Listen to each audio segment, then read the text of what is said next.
Hello.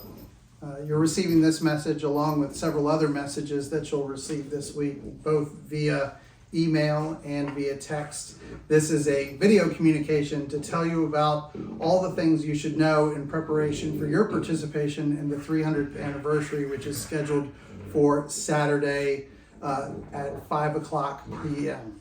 It's an exciting time. I hope that you're excited to participate. We know that Jeju is very excited.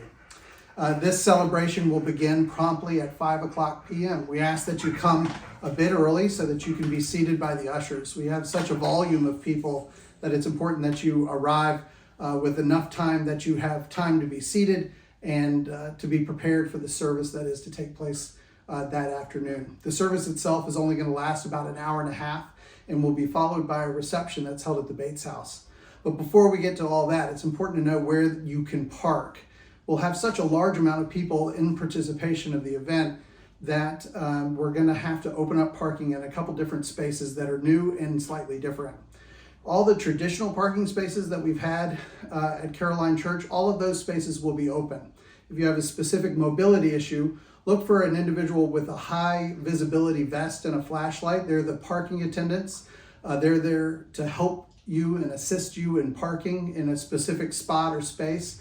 Tell them of your mobility issue and they'll make sure that you have a place to land that's safe and allows you the proper distance in order to arrive in the church. Also, if you have a mobility issue that is relevant to your participation in the service, i.e. going up for communion, and you need to be towards the edge of your pew, you'll just need to let your usher know and they'll make accommodations for you.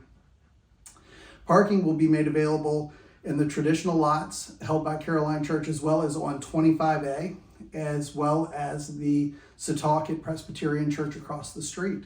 Again, arrive early so that you can get premium places to park. In terms of the service itself, the service will be about an hour and a half long.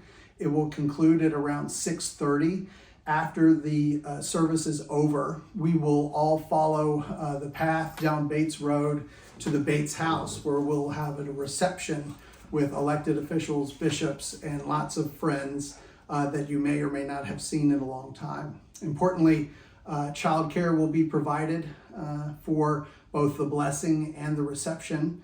And the reception itself will be a really amazing event. Lots of work has gone into the development of this, and it's really going to be wonderful to see how it all sort of pans out. Importantly, though, dress for the weather, because you will be walking just a little bit to the Bates House, and bring your paper ticket. That's so important. I cannot express to you how important that is. Please bring your paper ticket so that you can get entry both to the service and to the reception that is to follow. If you have any questions, or you should have any questions about the event, worries, concerns, things you just want to have clarity on, feel free to contact the office here at Caroline Church. We'd be happy to answer any questions that you may have. And also take a moment to just step back and realize how significant this event is. We are participating in history, not just Caroline Church history, but Episcopal Church history and American history. This is a significant time for us, and we are part of the congregation that gets to carry it forward. And so I ask you to continue to keep the church in your prayers, continue to keep the mission and efforts of this church in your prayers, and take an opportunity to give thanks to God for this wonderful blessing that we have been given. We look forward to seeing you and hope that you will arrive early. Don't forget your ticket.